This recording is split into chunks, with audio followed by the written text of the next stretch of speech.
Hou dit julle gaan wonder hoekom lyk ek nou soos Kersvader vanaand, maar dit gaan om vir julle dankie te sê en my Doringdraad Laggeslag channel het 50.000 views gekry in 4 maande. Dit sou nooit gebeur het sonder julle daar buite nie. Want julle kyk dit, julle share dit, julle vertel die mense daarvan. Julle is almal great. En dankie ook dat julle my grabblad gejoin het en die Doringdraad grabblad waar jy altyd lekker kan lag. Thanks vir julle daar buitekant. Ek waardeer dit baie. So daarvoor gaan ek nou vir julle 'n bietjie iets teruggee en dit is nou 'n geskenk vir skoonma.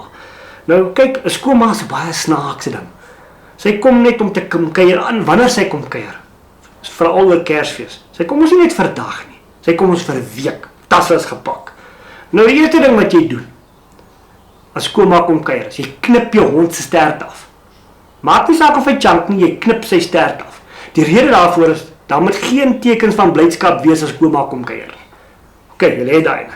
En dan ouma, en kyk ons skoonma het ons nou daai ding, sy vroetel rond in die huis. Sy krap en goeters wanneer jy nie daar is. Al maak jy nou vir haar gastekamer reg, sy krap in jou kamer. Sy krap in jou badkamerkassie. Sy maak die borreltjies die mekaar. En daar het ek die betekenis geleer van brandende liefde. Een aand toe ek en my vrou nou lekker excited raak, ons moet nou Kersfees. Toe sit ons die liggie af en ek sê van slaap skoonma al. Sy sê ja, maar slaap. En ek vat mos nou om die vaseline raak te vat. Toe vat ek nou die Vicks raak. Nou daar het ek die betekenis van brandende liefde geleer. Want skoonma het in die borreltjies gekrap. Toe dink ek by myself, nee kyk. En toe eendag, toe stap ek nou daar by die Chinese Mall.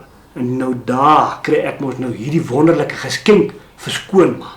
En dit is nou hierdie Chinese stapskoentjies. Man, dit is pragtige skoentjies. Hulle was mooi gekleurd en baie sag en veral binnekant en 'n groot behoefte om te kan stap met hulle. Toe besef ek, kyk, ek gaan vir skoonma so 'n paar Chinese stapskoentjies koop.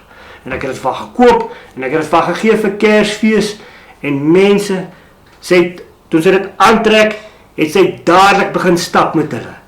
Dit is nou al 'n jaar verder, ons weet nie hel waar sy is nie.